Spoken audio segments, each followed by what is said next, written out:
YouTube says it has had enough of vaccine misinformation on its site. And false stories from phony sites to run circles around major news outlets. Many people don't know the difference between something real and something created to deceive them. Open your eyes. If you've ever had this feeling that something was terribly wrong with the world that we live in, but you couldn't figure out just what it was, then you've come to the right place. Secret societies, mystery religions, and the Illuminati have been controlling our reality since the beginning of time. But not anymore, because there is an awakening happening, and you are about to become a part of it. Wake up, because this is a call for an uprising. A massive manhunt is underway this morning for the jewel thieves behind a daring daylight heist at the largest art museum in the world. Police say 4 men disguised as construction workers broke into the Louvre using this mobile elevator before making off with priceless pieces of France's crown jewels. This is the heist of the decade, targeting the Louvre, the world's most famous museum. It's as bad as it gets, especially for France, but also for the entire world. Police are investigating this image from a video obtained by BFM TV, which they believe shows one suspect trying to access one of the jewellery cases. The suspect's making off with 8 items, including sets of sapphire and emerald necklaces and earrings, 2 diadems and elaborate diamond brooches. This one purchased by the Louvre in 2008 for just under €7 million. It all played out 9:30 Sunday morning, officials immediately shutting down the museum. And all of a sudden, we were kind of rushed by a big mob of police that were running by, and they were all running to one of the wings of the Louvre, and they were trying to get into one of the side doors. Visitors inside quickly evacuated. Police say the masked robbers drove up to the side of the museum in a truck mounted with a ladder described as a mobile freight elevator. Police say the lift was extended up to a second-floor window, which the thieves broke open using an angle grinder, a handheld power tool used for metalwork. From there, they're alleged to have threatened security guards before ransacking the Apollo Gallery, where Napoleon III's crown jewels were on display. Police say they tried to set fire to the lift they used before they fled. The raid lasted all of 7 minutes before they escaped on scooters. But the gang seems to have dropped the 200-year-old crown of Empress Eugenie, Napoleon's wife. It was damaged but recovered at the scene. You cannot replace them. They are so important for French history that you cannot sell these pieces. What everybody fears is that the gold and the silver will be melted down and the jewels will be taken out and sold separately. Now, along with that crown, the thieves look to have dropped a blowtorch, the power tools they used to get in, gloves. Forensics experts are going to be poring over those items to find any clues to make sure they find these items before they disappear forever. Guys. Wow, what a story. Okay, James, thanks very much. This is a call for an uprising. Welcome to today's show. The Louvre robbery is just another perfect example of the Hegelian dialect in action. Problem, reaction, solution. There's too many people out there that think events like this are real. And when you watch that footage and you listen to how it occurred, it couldn't be faker. And the government stages and fakes these events because they want you to see it on a national scale, which, of course, the Louvre is one of the most famous museums in the world. So on every single news station out there, this has been discussed. How did they rob the Louvre? It's like a scene from a movie. And of course, they're going to come out and pretend like they're bumbling fools and they got robbed in broad daylight by a bunch of guys dressed as construction workers, of course, because what?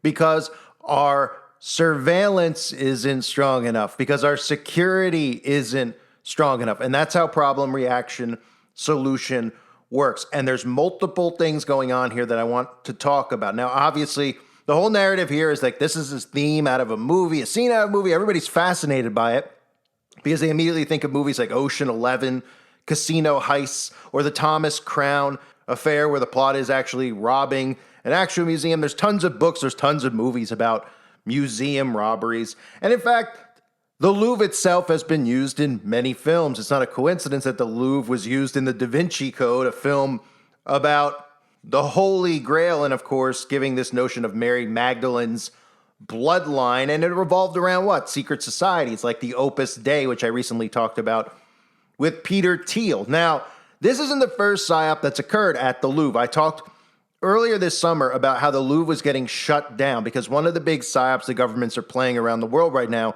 is this mass tourism psyop. That if you go to Spain or you go to a country like the Louvre, you won't even be, like Paris, you won't even be able to get into the Louvre because they'll close the Louvre because there's too many people there.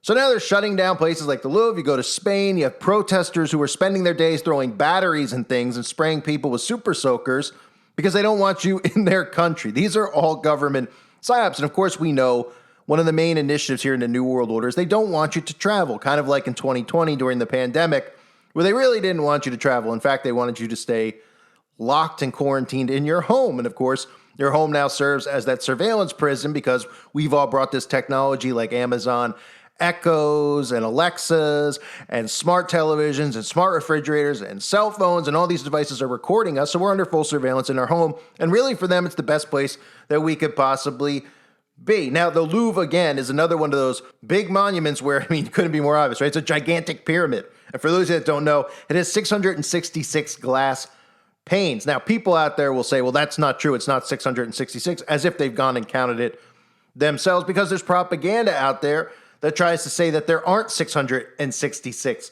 panes. And in fact, even reading articles about this robbery that supposedly took place at the Louvre, they even let you know right in the articles that there were 33,000 sculptures inside, right? It couldn't be more obvious. So 33,000 sculptures, 666 panes. We see this constantly around us, these monuments, these museums that are just filled with Freemasonic, secret society symbolism, Mark of the Beast symbolism. In fact, I've talked about this many times with the Washington Monument. Most people don't know the Washington Monument is 555.5 feet tall and 55.5 feet wide, which is 666 inches and 6,666 inches. Now, if you do a basic search, they have tried to shadow ban things like the dimensions of the Washington Monument or the amount of panes in the Louvre, but a lot of this stuff I have screenshotted from a long, long time ago. So let's look at what's going on here, because it's very, very obvious, and there's tons of evidence around this that tells us this is what they wanted to do. Now, this will tie into the digital ID. This will tie into facial recognition, giving the government the thumbs up to use biometric surveillance on all of us. Of course, in the name of what? Well, in the name of a robbery, right? Because they got to up the security because people are outsmarting the police and somehow breaking into the Louvre dressed as construction workers from the YMCA in the middle of the day, right? This is a case of the government robbing themselves. And of course, this is a case of the government doing this for problem reaction solutions. So some of the stories that are out there for people that don't know, the jewels are not insured at the Louvre, okay? Because everything inside of there is actually owned by the French government. And who runs the governments? Who really runs the governments? People go, well, the people in the government run it. Well, technically the people do, because we fund the government. So really what the government did was they robbed the people once again, because this isn't going to be insured by an insurance company. This is going to be insured by your tax money. And I'm sure this will lead to private insurance companies then having somewhat of ownership of the possessions inside of these museums as opposed to the people. And one of the videos that's out there that's absolutely hilarious is they show the construction worker, the thief dressed as a construction worker, in the middle of the day, calmly leaving on a cherry picker without a cop in sight. And in fact, they even say that these guys left on scooters. So then when you do these stories, or you look at these stories, you look at the narratives that come out, right? Louvre chief blames CCTV gaps for $102 million jewelry heist, right? Now we know that the UK, Paris, France, they all run under mass CCTV surveillance, but that's not good enough anymore, because that's just old. We've had that for a while there, right? We've seen all these shows where crimes are solved in the UK so quickly because of the CCTV. They make CCTV out to be a hero. They make DNA out to be a hero in the public eye that helps solve these crimes, of course, because they want your DNA and they want mass surveillance with CCTV cameras. But now they want more. They want more. So they're saying that the Louvre security system failed, the CCTV cameras failed, and in fact, there was another museum robbed right after the Louvre was robbed. Is that a coincidence or what? Right down the road, another museum. In fact, there's been multiple robberies of museums in the month of September and October in France, right? Now, you might remember this. During the Olympics in 2024, one of the big things was there was pushback from the people because the government was using AI-powered video surveillance for the Olympic Games, and people out there were worried and concerned about their privacy because the government was openly using biometrics and facial recognition to identify individuals who were around the Olympic Games. Well, that was just a test run, because that's what the world is supposed to look like in a new world order. That's what their goal is for the world to look like. Everything is going to be under biometric surveillance. So they've been doing test runs over in Paris. They did it at the Olympics. They even did it recently with a Taylor Swift concert where the police deployed controversial AI-powered video surveillance ahead of the concert because they used that Psyop where there was a supposed terrorist threat that went into one of Taylor Swift's concerts last year, which I broke down as well at the time. And it's all about biometrics. That's the key, as they tell you. That was the key to making the Paris Olympics safe. And they're going to continue to do things like this, like pretend to rob themselves so that they can convince you that we need more surveillance. Because if criminals can rob the Louvre in the middle of the day and the police are nowhere to say, imagine what they could do to your home. Imagine what they could do to you. Are you fearful yet? Are you scared? Well, that's the point of how they do this stuff. Some place that's has such heavy security like the Louvre can get robbed, then guess what? So can you in the middle of the day. Well, what can we do to stop it? Well, it's time to move on from just having CCTV cameras, and it's time to move on to having full-on biometrics. Now, there was also an event that occurred a couple of months ago in America where on the 33rd floor there was a shooting that occurred, and of course, all of the footage that was out there, the man supposedly was trying to get to the NFL headquarters, all of the images that were out there, we're showing you this image of the man with this box around him. This was on CNN, NBC, all the thumbnails that were used on YouTube from the big television networks. Of course, showing you the guy walking into the building in broad daylight holding a gun, right? Holding a gun. So people looked at it and they said, how could the camera capture him walking in the streets holding a gun and nothing was done about it? Well, that's the point. You see, they're waiting for you to give permission for them to use this type of technology to stop this man from even entering the building in the first place. That's why he's walking with the gun in his hand, the rifle in his hand, in broad daylight, not even trying to hide it, because they wanted to use this image to get into your head about how can we allow this to occur if we have this type of technology and this guy's walking the streets. You could get shot in your office. You could get killed going to work. You can get killed going to the grocery store. But if we have facial recognition, not only can it recognize this individual immediately, it'll recognize the weapon on him. And this man, immediately the authorities will be contacted. The locks on the doors of the building will immediately be locked and everybody will be safe. Another one of the narratives that's out there is how one of the heroes here in this case is going to be DNA. Because the manhunt is underway. They can't figure out who these people are who were inside the building, which has cameras everywhere. It's the Louvre, okay? They still can't figure out who they are. They give you these blurred images as if, it's 2001 and we're using cameras from, the 1990s, like a camcorder, to try to say, hey, but look, DNA. They found DNA on the helmet and the glove. And remember, another thing down the line that they want to make mandatory is that everybody has to submit their DNA willingly. And they're trying to convince people now, and in some countries they already have this, where if everybody's DNA is in a database, then crimes can immediately be solved. And they willingly want you to do this, of course, for lots of different reasons, including gene editing and digital twins, because these people are psychopaths who are obsessed with eugenics. Now, the other thing, again, there's another narrative that's out there, in addition to the DNA, in addition to the biometric, is that they might have been foreigners, possibly experienced foreigners. French minister gets fresh lead on Louvre thieves who pulled off a 7-minute heist. Well, of course, what do you think of when you think of foreigners? Well, you think of a digital ID, right? Because that's all we hear about. Foreigners committing crimes in countries that they're not residents. How do we find them? How do we track them? We need a digital ID. And France does not have a mandatory digital ID. They have a voluntary digital ID app, and that's a test run that they do. Remember, they tell you these things are voluntary at first, and then after people are desensitized and it's out in the open for a while, they make it mandatory, just like they're doing in the UK, where they're planning on requiring a digital ID for you to have employment. Now, last but not least, because we know how these people operate, right? They always do things like this right in front of us. There's a reason that Napoleon happened to be the person whose jewelry was stolen. They targeted Napoleon, of all people, inside the Louvre. They wanted Napoleon's jewelry. And this is how these occultists operate. Jewels, which carry symbolic meaning, and artifacts are used for energetic control in satanic rituals and in witchcraft. And Napoleon, who was a Freemason, who was practicing Egyptian mysticism, as you could see from even the statues of Napoleon They deliberately depict the picture of him doing the hidden hand, which is one of the most obvious symbols in Freemasonry that you see a lot of these prominent leaders do. Like we've seen pictures of Stalin doing the hidden hand. We see Napoleon doing it. And what a coincidence at a time where the world is looking the way that it's looking that they chose Napoleon. Because there's somebody over in America that continually gets comparisons to Napoleon. In fact, even quotes Napoleon, right? Trump appears to channel Napoleon in vision for executive authority. He who saves this country does not violate any law. That was a quote that Donald Trump gave, and that's a direct quote from Napoleon himself. And the meaning of that quote is that it is not an established legal principle, but a political justification used to claim that actions taken in the national interest are exempt from the law. Remember that whole narrative? Donald Trump is above the law. The Republicans used it on Biden. The Biden family believes they're above the law. Then all the celebrities came out and said, no one's above the law.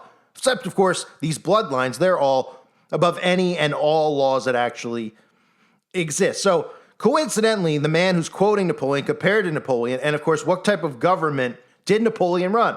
Well, he ran an authoritarian one-man system that evolved from a republic to an empire. Kind of like everything you see going on in America, even though conservatives will deny that. Democrats are screaming about what they're seeing and how it's authoritarian rule that's actually taking place. You know who else is really into Napoleon, who I discussed recently? Peter Thiel. Does he views Napoleon as a figure who demonstrates greatness through a combination of ambition, strategic skill, and decisive action. And he is also mentioned in the context of historical types of the Antichrist who sought world domination. So we know that Thiel's going around speaking about the Antichrist. I'm sure it's a coincidence that this isn't some type of a ritual on the public, problem, reaction, solution, where they rob themselves, they take the jewels of Napoleon out of the Louvre to probably use on an altar for some type of mass ritual, probably something involving Donald Trump, right? But this is all about facial recognition laws and getting these in place where the government decides that it's in everybody's best interest because of all these crimes taking place that we use biometric surveillance and legally use facial recognition. Remember, if they can go out and they could rob the Louvre in broad daylight, a place that's under massive security watch at all times, that has supposedly billions or trillions of dollars worth of jewels inside. Well, they can do that and get away with it. They could rob your house too. And don't forget the stuff about DNA, again, being the hero, because every time DNA ends up solving a crime, it's a push closer and closer to them legally being able to obtain your DNA and put it inside of a database so that, of course, they could solve all these crimes. And the sheeple will go, bah, please give us that. We want that. Then we don't have to worry about murders and we don't have to worry about robberies. Well, you'll still, of course, have to worry about it because the government will be committing the murders and the government will be doing the robberies, including your home likely and maybe even your family members being abducted. But they'll have everybody's DNA in a massive database. So it's not a coincidence that this occurred in Paris at the Louvre, a place where a lot of psyops occur. Obviously, this is a prominent location for them. It's a giant pyramid, for crying out loud, with 666 panes of glass, which they'll tell you isn't true, but it is actually true. Just like they'll tell you that the Washington Monument isn't 666 inches wide and 6,666 inches tall. It's 555 feet. Where are you getting that information from, right? Right. And it's a giant obelisk which represents Baal's shaft, right? So this is a case of the government doing this to themselves, using a location that they love to convince you that, hey, we need more surveillance. And people believe these stories. They're like, they're so into it. They're so fascinated by it. How could it happen? And then the government just gives you more and more ridiculous things. Like, hey, they were dressed like construction workers, like the Village People, right? Donald Trump ties into it. He loves the Village People. They were dressed like, construction workers in the middle of the day. They could do all this stuff. And they're not suspicious that maybe this is a psyop. They're just fascinated by it. Because then you're going to hear about how they did it, how they got away with it. Oh, they're like characters in a movie, right? But what if it could happen to you? Will eventually be the narrative. And people say, right, maybe we do need more security in place, because if it could do it there, you could do it anywhere. I thank everybody for being here. I hope you're all doing well. God bless you and your families as always.